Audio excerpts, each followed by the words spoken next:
Nicki Minaj is one of the biggest stars in the rap music industry right now, but before she found fame and fortune, she had a seriously scary childhood, and she's tried to hide it from the public for years. You'll never believe what she's been hiding about her childhood. Before she became rich and famous, Nicki had some pretty horrible things happen to her. She was born Onika Tanya Mirage, and just in case you didn't know, Nicki is actually Trinidadian. Her father, Robert Mirage, has Indo-Trinidadian and African-Italian heritage, while her mother, Carol Mirage, is of African-Italian descent. When Nicki was still very young, her parents decided to move to the US with the aspiration of providing their children with a more promising life. Once they were in the US, Carol enrolled at Monroe College, while Robert was able to secure a position with American Express. At the time, Nicki actually still lived with her grandmother in St. James. Despite her parents trying hard, their financial situation just wasn't great. But eventually, when Nicki was about 5 years old, she moved in with her family, who lived in Queens, New York. Unfortunately, her family situation and fortune didn't improve. A big part of the problem was that Robert had some serious substance use issues. So even though Carol was later able to secure a role as a nurse's aide, financial stability just never came for the family. But things took an even worse turn when Robert's substance addiction escalated into him getting physical with Carol. There was reportedly even a time when he set their home on fire, shocking the entire neighborhood. Nicki spoke about the incident in an interview, and she recounted just how scared she was. Thankfully, she and her siblings were away from the home at the time. This was because, strangely enough, Carol had some sort of premonition in a dream the night before. Because of the dream, she decided that the kids should spend the night at a friend's house, which turned out to be a good idea. Due to her difficult family situation, Nicki often locked herself away in her room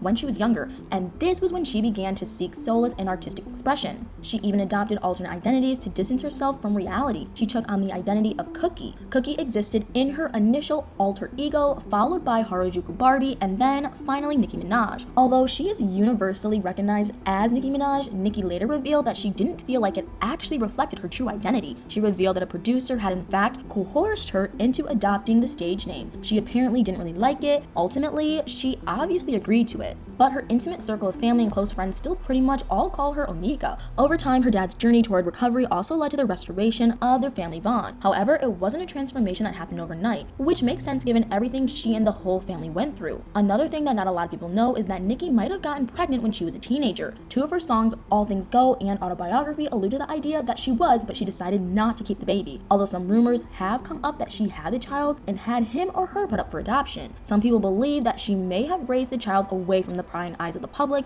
but Nicki herself, while not explicitly admitting or denying anything, did share some cryptic remarks about her experience with Rolling Stone. In the interview, she talked about the complexities of certain situations and her perspective on choice. And although she was vague about it, her words highlighted the challenges she navigated as a teenager, which obviously revealed her unpreparedness for motherhood at the time. She said that she is still confident in her choice despite the fact that it has haunted her, which is definitely interesting. Another thing that people might be shocked to hear is that Nicki actually loves reading. Apparently, she's loved it ever since she was a kid. She got into it around the same time she picked up an interest in music. She attended the Clarence Witherspoon Public School for elementary education, where she played the clarinet and sang in the choir. Her mom was also a part-time gospel singer, so it makes sense that Nicki was just 12 years old when she composed her first rap song. She later enrolled in the Fiorello H. LaGuardia High School of Music and Art and Performing Art. The school required students to select a specific field of study from disciplines such as dance, drama, art, vocal music, instrumental music, and technical theater. And since Nicki kind of already knew the path she wanted to take, she decided to audition for the vocal music program. But shockingly, she didn't actually succeed in her singing audition. So sadly, she found herself placed in the drama program instead. Now, you may be thinking that this wouldn't have been a problem for someone like Nicki, but young Nicki was dealing with a lot of insecurity issues, and she just didn't think she had what it took to rock the stage as an actress. But within the drama program, Nicki's love for the industry grew, and she found herself